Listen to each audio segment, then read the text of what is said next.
मैं डिप्रेशन में हूँ। Oh my God. ये थंबनेल आप लोग देख रहे हैं? अच्छा, आप लोग सोच रहे होंगे ना कि उज्जवल सर डिप्रेशन में है। I'm just messing with you. यार एक्चुअली मैं डिप्रेशन में नहीं हूँ। मैं बहुत सारे कॉल रिसीव कर रहा हूँ बच्चा लोग, आप सभी लोगों के। बहुत सारे बच्चे ऐसे हैं जो ड्रीम बैच में हैं, बहुत सारे बच्चे ऐसे हैं जो पुराने बच्चे हैं, बहुत सारे ऐसे बच्चे हैं जो 3-4 साल से तैयारी कर रहे हैं। वो कंटिन्यूसली फ़ोन कर रहे हैं कि सर मैं क्या करूँ, सर बहुत डिप्रेस हो रहा हूँ। और डिप्रेस होने के पीछे बहुत सारे रीजंस हैं। एक तो कोविड की वजह से पूरा देश परेशान रहा है, सारा का सारा सिस्टम बैठ गया है, कुछ नहीं हो रहा है, एग्ज़ाम कंडक्ट नहीं हो रहे हैं, लोगों की जॉब जा रहे हैं, इनकम का कोई जरिया नहीं है, एग्ज़ाम क्लियर हो नहीं रहा है। बहुत ऐसी सारी चीज़ें हैं जिनकी वजह से मैं फ़ोन रिसीव कर रहा हूँ।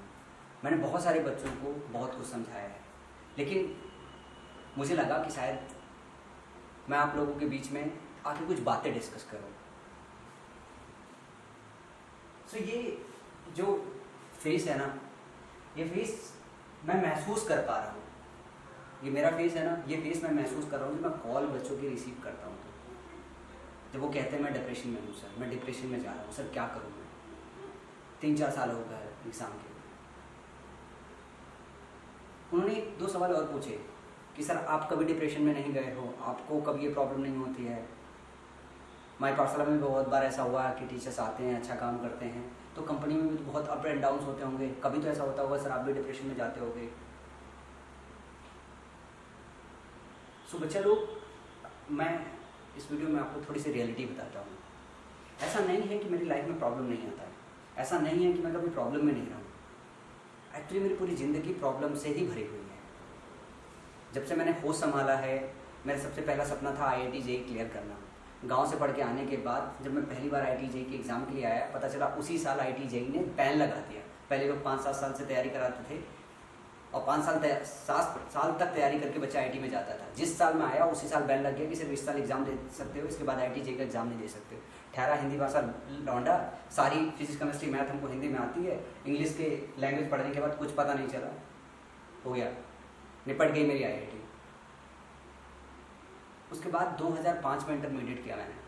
2005 के बाद आपको पता चला 3-4 साल तक कॉलेज नहीं पहुंच पाया हूँ। 2006 में मेरी अच्छी खासी रैंक थी जब मुझे NIT मिल सकती थी, लेकिन गांव का बच्चा नॉलेज ना होने की वजह से काउंसलिंग तक नहीं करा पाया, फंड ना होने की वजह से। 2011 में मैं अपना बीटेक करना स्टार्ट किया। उसके बाद थोड़ा अचीवमेंट किया, थोड़ी अच्छी जगह पहुंचा, कुछ लाइफ में नया सीखा। फिर 2014 के बाद फिर से स्ट्रगल चालू हुआ, फिर से वही परेशानी। तो ऐसा नहीं कि प्रॉब्लम नहीं गुजरी, प्रॉब्लम बहुत गुजरी है। रही बात इस बात का कि मैं कभी डिप्रेस नहीं हुआ, तो मैं ईमानदारी के साथ बोलता हूँ मेरी ज़िंदगी से प्रॉब्लम से भरी रही है, शुरू से लेकर आखिरी तक, बट मैं आज तक डिप्रेस नहीं हुआ। डिप्रेस होने से क्या मिलेगा? जब आपके पास परेशानी आती है तो आपको वेज ढूंढना होता है। ये ढूंढना होता है कि आप उसे बाहर कैसे निकलोगे। अगर आप स्टूडेंट हैं, हमारी पाठशाला पे पढ़ रहे हैं, हमारे बच्चे हैं, हमारे बच्चे कहने का मतलब अब रॉन्ग सेंस में मत दीजिए, हमारे बच्चे मतलब आप इस चैनल से पढ़ रहे हैं। टीचर के लिए हर बच्चा उसका अपना बच्चा होता है, क्योंकि 3-4 साल हो गया हमारी पाठशाला को लेके, और अब सारे के सारे बच्चे ही हो हमारे। और दूसरी चीज़ ये है कि कोई हमसे बड़ा भी हो सकता है उम्र में, नहीं बड़ा होगा तो SSC के लिए एलिजिबल ही नहीं होगा, क्योंकि ऑलरेडी मैं 30 क्रॉस हो चुका हूँ, तो मैं एलिजिबल नहीं हूँ, आप भी एलिजिबल नहीं हो। तो रही मुद्दे की बात यार कि डिप्रेशन क्या है? डिप्रेशन मन का वहम है। मन का वहम समझते हैं?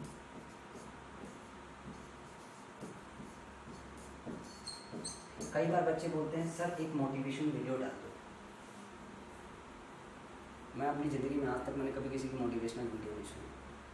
मैं बहुत लोगों को एडमायर करता हूँ जो वो लोगों को सिखाते हैं, बट मुझे चिढ़ आती है। जैसे मैं कुछ एग्जांपल देता हूँ, विवेक बिंद्रा बिजनेस को कोच करते हैं, संदीप महेश्वरी आपको पता है ना, वो लोगों के लिए इंस्पिरेशन है, बहुत गाइड करते हैं, लाइफ में अच्छा करने के लिए मोटिवेट करते रहते हैं। ऐसे बहुत सारे लोग हैं, बट इनमें से ज़्यादातर लोगों की वीडियोज़ मैं सिर्फ वही इन्फॉर्मेटिव वीडियो देखता हूँ जिसमें मुझे अपने काम और वर्क से रिलेटेड अगर कोई ऐसा नॉलेज रहता है जो वो शेयर करते हैं। अगर उसमें जैसे विवेक बिंद्रा की वीडियोज़ होगी, जब वो यही सिखा रहे होते हैं कि आप अपने बिजनेस को कैसे बिल्ड करते हो, कैसे डेवलप करते हो, क्या चीज़ें आपको नहीं करनी चाहिए, क्या चीज़ें करनी चाहिए, वो वाली वीडियोज़ मैं उनकी पूरी देखता हूँ। जब वो भगवत गीता के उपदेश देते हैं और समझाने की कोशिश करते हैं तो वीडियो में सुनता हूँ, लेकिन ऐसे मोटिवेशनल वीडियो नहीं देखता हूँ कि जब वो इंस्पायर करते हैं, क्योंकि वो वाला काम ना मैं ये समझता हूँ कि जो डिप्रेशन जैसी चीज़ है इसको मन का वहम बोलते हैं। अगर आप डिप्रेशन में हो और कोई चाहिए आपको समझाने के लिए, तो मैं अभी आपको ये बात समझा रहा हूँ, डिप्रेशन इज इक्वल टू मन का वहम।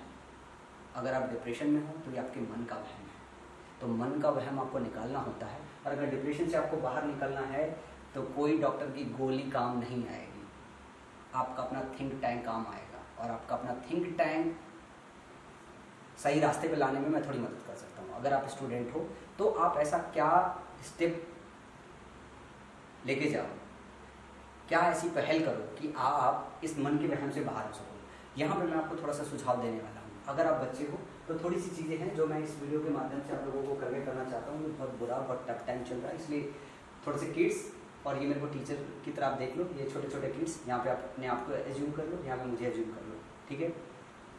सो एक छोटा सा मैसेज है स्टूडेंट के लाइट के लिए। आप घर पे हो तो लर्निंग फ्रॉम होम आज के समय चल रहा है।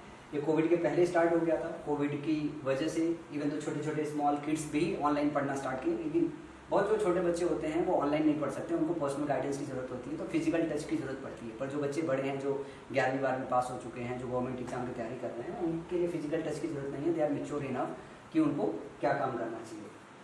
आपको भी घर से पढ़ना पड़ेगा, और घर से पढ़ने के लिए आपको अंडरस्टैंड करना पड़ेगा कि कौन से एग्जाम की तैयारी कर रहा हूँ मैं। बहुत सारे बच्चे एसएससी एग्जाम की तैयारी कर रहे हैं, बहुत सारे बच्चे रेलवे एग्जाम की तैयारी कर रहे हैं, बहुत सारे बच्चे बैंक एग्जाम की तैयारी कर रहे हैं, बहुत सारे बच्चे डिफेंस एग्जाम की, और बहुत सारे बच्चे UPSI, TET, CTET, multiple exam की तैयारी कर रहे हैं। अगर आप मल्टीपल एग्जाम की तैयारी कर रहे हो तो आपको इस वक्त एक गोल डिसाइड करना होगा, जिस गोल से ऐसे सामने रख के ना उस गोल से अपने आप को मोटिवेशन दिला सकते हो। दिस इज़ माई गोल। और सिर्फ यार बहुत लोग होते हैं ऐसे लगा लेते हैं, मतलब मैंने बहुत लोगों को देखा यार, दिस इज़ माई गोल, मेरे को जो है मार्क जुकरबर्ग बनना है, ठीक है। मतलब अलग अलग लोग अपने अपने फील्ड के जो बड़े लोग होते हैं ना, उनकी ऐसे फोटो लगा लेते हैं और उनको उस तरीके से बनना है। डोंट डू दिस, नहीं काम आता है, नहीं काम आता है, लिटरली नहीं काम आता है। अगर आपको लिटरली कुछ करना है ना यार, तो तुम अपना गोल लिखो। गोल लिखने के बाद ये सेट करो कि कैसे उस पर अचीव करना है, और डे बाई डे अपने साथ कंपटीशन करो। आप ये देखो कि आपने कल अपनी पढ़ाई की, क्या आज पढ़ाई की कि नहीं की, रिवीजन किया कि नहीं किया। तो ये छोटी छोटी चीज़ें हैं। सो मैं यहाँ आपको थोड़ी सी गाइड करता हूँ। अगर आप एसएससी सीजीएल के एग्ज़ाम वाले बच्चे हो तो यार मैं थोड़ा बहुत मदद कर सकता हूँ, क्योंकि स्पेशली यार मैं सीजीएल वाले बच्चों को ही पढ़ाता हूँ। और बाकी एग्जाम के अगर जो बच्चे इस वीडियो को देख रहे हैं तो आप लोग क्या काम कीजिए, इस हिसाब से अपने आप को प्लान कीजिए। सबसे पहले तो आप अपने घर में छोटा सा कोना एक देख लीजिए, क्योंकि इस वक्त कोई बाहर नहीं होगा। ज़्यादातर बच्चे 90% बच्चे तो ऐसे होंगे जो अपने घर में होंगे, अपने माँ बाप के पास होंगे। वो प्लान कर रहे होंगे कि लॉकडाउन से हटे, सब कुछ हटे तो वापस दिल्ली जाएँ, मुखर्जी नगर जाएँ, इलाहाबाद जाएँ, अलग जो कोचिंग हब्स होती है जहाँ पे तैयारी के लिए टीचर मिलते हैं, फिजिकल टीचर मिलते हैं, जो पुराने फेमस हब्स है, वहाँ जाएँ। मैं अभी आपको मना करूँगा, डोंट डू दिस। अभी मम्मी पापा के पैसे वैसे ही यार बहुत कम हो चुके हैं, रेवेन्यू का साइकिल कम हो चुका है, तो don't waste your parents money. घर का एक कोना ढूंढो, पढ़ने के लिए एक छोटा सा कोना चाहिए होगा। बस आपको क्या काम करना है, अगर इस तरीके से कुछ एक सिस्टम बना सको कि वॉल के सामने इस तरीके का एक टेबल बना सको जहाँ पर 2-3 किताबें रख सको, आपके पास मोबाइल और लैपटॉप अगर हो तो वहाँ, अगर आप ठीक ठाक फैमिली से थोड़े हो, अगर आपको चाय, कॉफ़ी, नाश्ता जैसी कोई चीज़ अगर मिल सकती हो, तो इस तरीके से एक चीज़ है जो आप अपने पास एक रूम में सेट कर लो। और दिन का 6 घंटा सेट कर लो कि आज से मैं अगले 8 महीना 10 महीना, मैं बोल रहा हूँ 8 से 10 महीना आप सेट कर लो कि 8-10 महीना आप सिर्फ पढ़ोगे, कुछ नहीं सोचोगे, कहीं नहीं सुनोगे, कुछ नहीं करोगे। 8-10 महीना आप पढ़ने वाले हो। 8-10 महीने के बाद जो मर्जी है वो करेंगे, लेकिन 8-10 महीना आप मेहनत करोगे, क्योंकि कहते हैं ना मेहनत करने वालों की हार नहीं होती है। मेहनत करना और मेहनत करने के साथ साथ एनालाइज करना बहुत जरूरी होता है। तो 8-10 घंटे के लिए अपना क्या करो, सेटअप योर स्टडी स्पेस। अपने घर में छोटा सा कोना सेट करो। छोटा सा कोना सेट नहीं करोगे तो बात देखो नहीं बनेगी। लोग आएंगे, मोटिवेट करेंगे, समझाएंगे, यहाँ की कहानी सुनाएंगे, वहाँ की कहानी सुनाएंगे, कोई काम नहीं आएगा। यही एक चीज़ है जो आपकी ज़िंदगी को बेहतर बनाएगा। अगर ये काम नहीं करोगे तो आप चाहे जितनी यूट्यूब पर वीडियो देख लो, चाहे हमको सुन लो, चाहे किसी को सुन लो, सुनते ही रहोगे और कुछ नहीं कर सकते। तो अपने घर में छोटा सा कोना ढूंढो, ठीक है, और अपने लिए एक अलग से स्पेस रख लो जहाँ पे आप पढ़ाई कर सकते हो, थोड़ी देर आराम से कर सकते हो, ठीक है।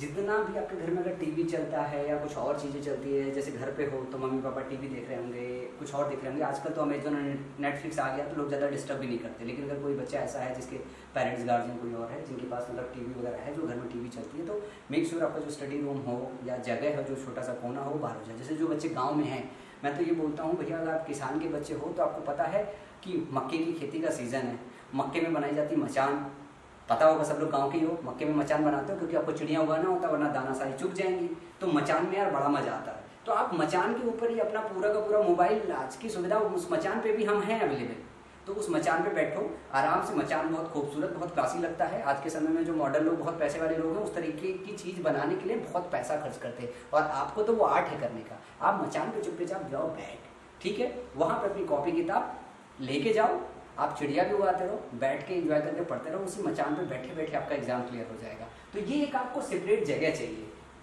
गांव में लोगों के पास बहुत जगह होती है, जगह की कमी नहीं होती। शहर में छोटा सा कुनबा होता है, जरा सा होता है, या एक कमरे का मकान होता है, 2 कमरे का, पर गाँव में लोगों के पास स्पेस होते हैं। पर गाँव के बच्चे थोड़े शैतान ज़्यादा होते हैं, बट आपको डिसिप्लिन होना पड़ेगा, वहीं बैठे बैठे गाँव में काम कर सकते हो। तो ये आपको काम क्या है, करना ही करना है। ये करने के बाद एक छोटा सा काम है, जब आप पढ़ाई कर रहे हो, लेट्स फॉर एग्जाम्पल, मैं एग्जाम्पल के साथ लेके चलता हूँ, मैथ्स और इंग्लिश लेता हूँ, बाकी सब्जेक्ट आप समझ लीजिएगा। लेट्स फॉर एग्जांपल आप गोल डिसाइड कीजिए, मैथ्स है, मैथ्स में 24 टॉपिक है, ठीक है। इंग्लिश है, इंग्लिश में आपको पता है 3 सेक्शन आते हैं, ग्रामर, वोकैब और कॉम्प्रिहेंशन। तो आप सेट कर लो इस 24 टॉपिक में आप नंबर सिस्टम से स्टार्ट करने वाले हो, यहाँ पे आप ग्रामर से स्टार्ट करने वाले, किसी एक से स्टार्ट करने वाले हो। आप टाइम डिसाइड कर लो कि 2 घंटे जो है आप डेली के हिसाब से मैथ्स पढ़ोगे। तो पहला टॉपिक स्टार्ट करो नंबर सिस्टम, नंबर सिस्टम करो खत्म, थ्योरी का पोर्शन पढ़ो, फिर प्रैक्टिस सेशन पढ़ो, ठीक है, और फिर स्पीड बनाने की कोशिश करो। 3 स्टेप में रखो, एक तो पहले थ्योरी पढ़ो, फिर प्रैक्टिस करो, और फिर स्पीड बनाने की मैथ्स में कोशिश करो, क्योंकि बगैर स्पीड में काम नहीं चलेगा। स्पीड बनाने के लिए आपको sectional topic wise number system के टेस्ट देने पड़ेंगे। आप हमारे प्लेटफॉर्म का इस्तेमाल करो, दैट स्टोर का, जहाँ पे नंबर सिस्टम के अलग से क्वेश्चंस होंगे, टाइम बाउंड मैनर में आप अपना स्पीड चेक कर सकते हो। तो ये एक आपकी हायरार्की होनी चाहिए जिससे आप पढ़ाई करना स्टार्ट करो। ग्रामर में आप नाउन से या वर्ब से स्टार्ट कर सकते हो, या किसी टीचर का अगर आपके पास कोर्स है, नहीं तो किसी टीचर का कोर्स ले सकते हो, आप मेरे कोर्स में एनरोल कर सकते हो, ड्रीम बैच में। तो स्टेप बाय स्टेप इसको आप पढ़ना, और इसके साथ रेगुलर रिवीजन बहुत इंपॉर्टेंट होता है। इंग्लिश में रिवीजन बहुत जरूरी होता है, लगातार आपको रिवीजन करते रहना होता है। तो इस तरीके से सेट करके पढ़ना आप स्टार्ट करो। इसी तरीके से आप रीजनिंग और जीएस के सब्जेक्ट को भी आप अलाइन करके पढ़ना स्टार्ट कर सकते हो। तो जब भी आप पढ़ाई कर रहे हो तो मेक श्योर कि आप जो है नोट्स बनाने का काम जरूर करो। अगर आप नोट्स नहीं बना रहे हो ना तो सबसे बुरी बात होती है। आपको ये समझना पड़ेगा, जब आपने थ्योरी पढ़ा, प्रैक्टिस के समय पे कौन सी थ्योरी का पार्ट मिस हो रहा है। जब आप प्रैक्टिस करते हो तो आपको पता चल जाता है कि कौन सा कंसेप्ट आप नहीं अप्लाई कर पा रहे हो, तो उसको नोट डाउन करना जरूरी है। और फिर जब आप स्पीड मेंटेन करने की कोशिश करते हो तो इसमें ये देखना होता है कौन सा ऐसा कंसेप्ट है जिसपे आप क्वेश्चन प्रैक्टिस करने जाते हो तो उस पर टाइम ज़्यादा लगता है। ये आपको बेसिक लेवल से ही इंप्रूव करना पड़ेगा। अगर ये बाद में जाके आप एक बार पूरा थ्योरी पढ़ लोगे फिर मेंटेन करने की जरूरत होगी तो कतई कुछ नहीं हो पाएगा, आप 4 साल लटकोगे। ये पढ़ने का एक सीक्वेंस होता है जो अच्छा बच्चा इसको करता है। ये चीज़ मैं आपको इसलिए बता रहा हूँ क्योंकि बचपन से हम लोग उसी कैटेगरी में आए हैं। मतलब हमको ये पता है कि हमको कैसे पढ़ना होता है, हमें पढ़ना ही आता है। तो हम इस सीक्वेंस से पढ़ते हुए आए हैं और इस सीक्वेंस से पढ़ने वाले लगभग सारे बच्चे एक बार में सेलेक्ट हो जाते हैं। अगर इस सीक्वेंस से अगर आप नहीं पढ़ के आ रहे हो तो लगेगा आपको 3-4 साल। तो ये आपको बैलेंस करना पड़ेगा। वैसे भी मैं प्लान कर रहा हूँ 100 बच्चे सेलेक्ट करके उनको इसी प्लान के हिसाब से, रोड मैप के हिसाब से पढ़ाने का पर्सनली।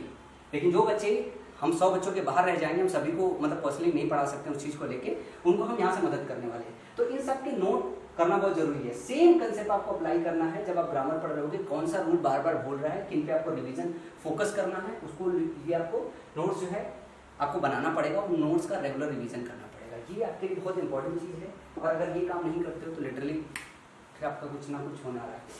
अब जब आप टॉपिक पढ़ रहे हो, ठीक है, जब आप टॉपिक पढ़ रहे हो तो एक बार ध्यान रखना कि आपको प्लानिंग करनी है। एक तो प्लानिंग ये करनी होती है, फर्स्ट मंथ आपको धीरे धीरे जाते हो, मतलब छोटे छोटे चंक्स को डिसाइड करते हो, उन चंक्स को कंप्लीट करते हो।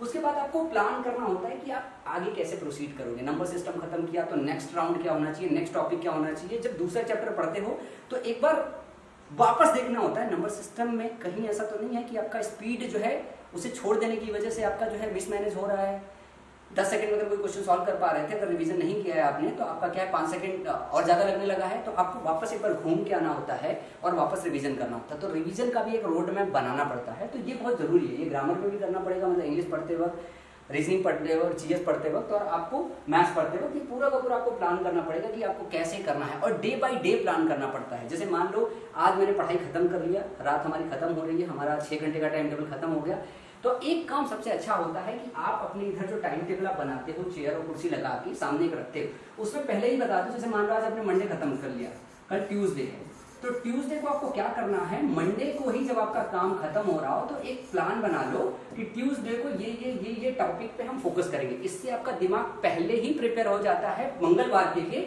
मंगलवार को जब सो के उठोगे ना, तो आप ये काम करते हो। अगर आप ये प्रिपेयर नहीं करते हो ना, तो आप कभी काम नहीं करोगे। कल का काम आज प्रिपेयर कर लो, कि कल पहले से माइंड सेट कर लो कि हमको कल ये प्लान करना। ऐसे डे बाय डे अगर प्लान करके आगे जाओगे तो आप अपने एग्जाम की तैयारी थोड़ी अच्छी कर पाओगे, और यही आपको डिप्रेशन से निकालेगा। और अदरवाइज आप हमेशा हमको फोन करते रहोगे, मोटिवेशनल वीडियोस देखते रहोगे, कुछ नहीं होगा बच्चा, कुछ नहीं होगा। बात मेरी मानो, कुछ नहीं होगा, ठीक है। अब यार एक और इम्पोर्टेंट चीज़ है यहाँ पे मैं आपको बताऊंगा। एक तो बहुत इंपॉर्टेंट चीज़ है डिस्ट्रैक्शन। यहाँ पे मैं कई सारी चीज़ें लिस्ट करने वाला हूँ कि कौन कौन सी ऐसी चीज़ें हैं जो आपको डिस्ट्रैक्ट करेंगी। एक, फ्रेंड्स, ठीक है, ये बॉय भी हो सकते हैं और ये गर्ल भी हो सकते हैं। आगे गर्लफ्रेंड लगा लो या बॉयफ्रेंड लगा लो, या लड़का लड़की कोई हो सकते हैं। लड़की जितना डिस्टर्ब करती है आपकी पढ़ाई, उससे ज़्यादा लड़का डिस्टर्ब करता है। आपको बस ये ध्यान देखना है कि ऐसे कितने चूतिया लोग हैं, चाहे वो लड़का हो चाहे लड़की हो, जो आपकी पढ़ाई में बाधक बन रहे हैं। अगर ऐसे लोग हैं तो उनको 10-12 महीने के लिए अपने से दूर रखो, बस ज़्यादा नहीं। एक बार एग्जाम क्लियर हो जाए, फिर उनके साथ बैठ के खूब मजे मारो। चाहे लड़का हो चाहे लड़की हो, चाहे कोई क्रिकेट खेलने के लिए बुला रहा हो, चाहे कुछ करने के लिए बुला, आपका मन बहलता है कि हाँ चलो 2 मिनट खेला है, 5 मिनट। लोग बोलते हैं ना, अरे यार 10 मिनट खेल लेगा तो क्या तेरी पढ़ाई चली जाएगी, साल भर से तो पढ़ ही रहा है। वहाँ पे आपको समझना पड़ेगा। दूसरी चीज़ है कि फेसबुक के बाद आजकल सबसे ज़्यादा फेमस हो रखा है, पहले टिकटॉक था, टिकटॉक बैन हो रखा है, तो यूट्यूब पे छोटे शॉर्ट्स आते हैं, जो 15 सेकंड की वीडियो, 30 सेकंड की वीडियो, 40 सेकंड की वीडियो, इस तरीके से लोग बनाते हैं। कोई नाच रहा है, कोई डांस कर रहा है, कोई कुछ कर रहा है, कोई कुछ कर रखा। एक बार आपने एक वीडियो ओपन कर दिया, जैसे मैंने एक दिन गलती से ओपन कर दिया, भाई साहब मैं एक बार जब ओपन करता हूँ मैं सुनते ही चला जाता हूँ, सुनता मेरा 20-25 मिनट निकल जाता है, पता ही नहीं चलता। तो ये सभी के साथ होता होगा, इनसे बचो, इनसे आपको थोड़ा बचना पड़ेगा, ठीक है। देखो मोबाइल आपको इस्तेमाल करना ही करना है, तो आपको फेसबुक से थोड़ा बचना है, क्योंकि फेसबुक का आपकी पढ़ाई में कोई रोल नहीं है, ठीक है। यूट्यूब का इस्तेमाल करो सिर्फ पढ़ाई करने में, मतलब एजुकेशनल कंटेंट को देखने में, शॉर्ट्स देखने में मत इस्तेमाल करो, क्योंकि यूट्यूब पे बहुत क्वालिटी कंटेंट पड़ा हुआ है जिसका इस्तेमाल आप अपनी पढ़ाई में कर सकते हो। बहुत सारा फ्री में कंटेंट पड़ा है, इनफाइनाइट नंबर कंटेंट पड़ा है जिसका आप इस्तेमाल कर सकते हो। तो खासकर फ्रेंड से, फेसबुक और यूट्यूब से आप बचो। और एक और इम्पॉर्टेंट चीज़ है, मैं आपको यहाँ पे मेंशन करना चाहता हूँ। बहुत सारे लोग ये कहते हैं कि मैं घर पे हूँ, घर पे मेरा मन नहीं लग रहा है, इसलिए मैं मुखर्जी नगर जा रहा हूँ। जो ये एक्सक्यूज़ दे रहा है कि घर पे मन नहीं लग रहा है ना, वो मुखर्जी नगर भी जाके काम नहीं कर सकता। जिस बच्चे को पढ़ना होता है वो घर में मम्मी पापा के साथ मेहनत करते हुए, अगर वो 5 मिनट में ये बोले ना कि बेटा पानी ले आ दो बाहर से जाके, तो आदमी किताब उठा के बाहर जाके पानी लेके फिर ऐसे आ जाता है और पढ़ते हुए जाता है, पढ़ते हुए आ जाता है। जिसको करना हो कर लेता है। मैंने पर्सनली किया, इसलिए मैं बता रहा हूँ। जब मैं IIT की तैयारी कर रहा था, जब फाइनली मैं कॉलेज में पहुंचा था, उस टाइम में मैं घर के सारे काम करता था। मतलब मैं कहते ना, गाय का गोबर उठाता था, चारा भी डालता था, सब कुछ करता था। सब कुछ करने के बाद मैं इंजॉय करता था पढ़ने को। अगर आप काम थोड़ा इंजॉय करेंगे तो इतना डिस्ट्रैक्शन नहीं होता यार। 10 मिनट का काम होता है, उसमें ड्रामा आप करने लगते हो कि माँ बाप डिस्ट्रैक्ट करते रहते हैं, बोल देते हैं बाजार से सामान ले आ लो, ये ले आ लो। अरे ले आ दो यार, क्या ही फर्क पड़ता है, मोबाइल कान में लगा लो, वीडियो देखते रहो, सब कुछ हो सकता है। तो ये यार एक्सक्यूज देना थोड़ा आपको बंद करना पड़ेगा। तो आपको ये देखना होगा कि डिस्ट्रैक्शन आपको जो है अपने आप से भगाना पड़ेगा, टीचर आपका डिस्ट्रैक्शन नहीं भगाएगा, ठीक है।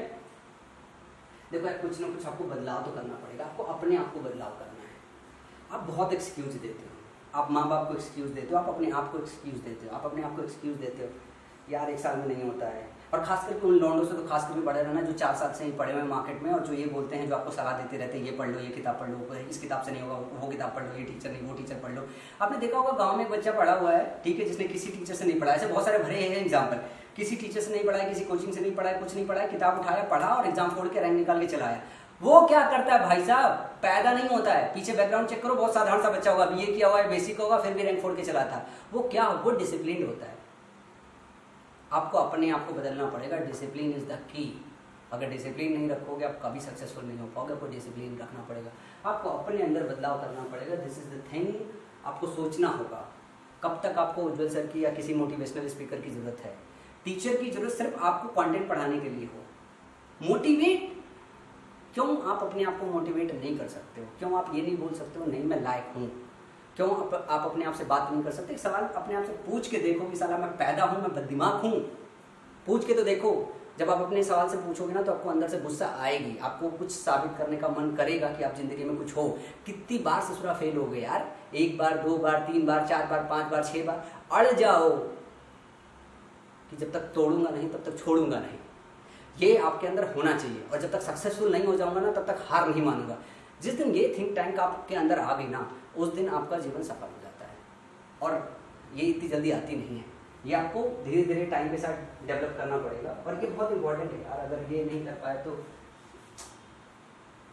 और एक तो सबसे इंपॉर्टेंट चीज़ है speak up, ask for help. अगर आपको किसी भी तरीके की परेशानी है, अगर आपको लगता है कि आप परेशान हो लिटरली, ठीक है, जैसे बहुत सारे बच्चे ऐसे होते हैं मुझे दिन भर फ़ोन करते रहते हैं कि सर ये बता दो ये बता दो। कई बार मैं गुस्सा भी जाता हूँ, लेकिन फिर भी अगली बार उनका फ़ोन आता सॉरी कहते हुए कि सॉरी सर डिस्टर्ब कर दिया।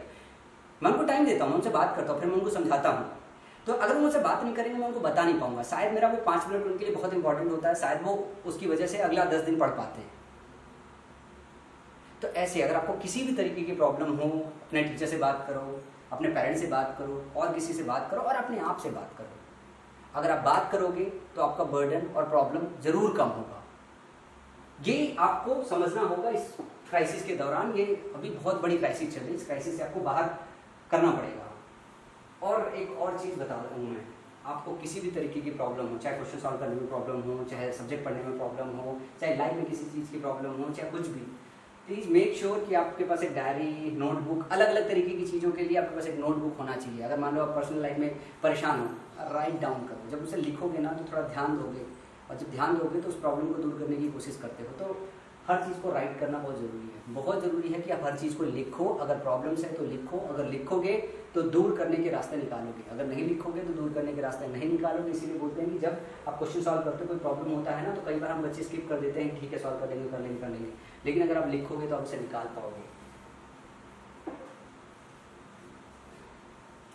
घर से पढ़ाना देखो यार बहुत आसान है, बहुत आसान है। इवन तो किड्स कैन डू, मतलब छोटे छोटे बच्चे आजकल पढ़ रहे हैं, स्मार्टली पढ़ रहे हैं। अगर आप घर से नहीं पढ़ सकते हो ना तो धब्बा हो अपने आप के ऊपर, ठीक है। And that's all. सो एक मैसेज और है, मैं अपनी पूरी ज़िंदगी में बच्चा कभी डिप्रेशन में नहीं गया हूँ। एंड आई प्रॉमिस मैं अपनी पूरी आने वाली ज़िंदगी में कभी डिप्रेशन में नहीं जाऊँगा। मैं ये नहीं बोल रहा हूँ कि मैं प्रॉब्लम में नहीं जाऊँगा, ये नहीं बोल रहा हूँ कि मैं कभी मेरी हालात ऐसी नहीं हो जाएंगी कि मैं रोड पे भीख मांगने की हालत में आ सकता हूँ। अगर मैं रोड पे भीख मांगने की हालत पे भी आ गया, ठीक है, तब भी बहुत प्राउड फील करूँगा और कभी भी डिप्रेशन में नहीं जाऊँगा। डिप्रेशन सोल्यूशन नहीं है, डिप्रेशन मन का वहम है। बस यही एक छोटा सा मैसेज इस वीडियो के माध्यम से आपको कन्वे करना था कि डोंट बी डिप्रेस्ड। बात करो अपने आप से, डिसिप्लिन हो, और अगले 8 से 10 महीने में आप सब कुछ सॉल्व कर लो।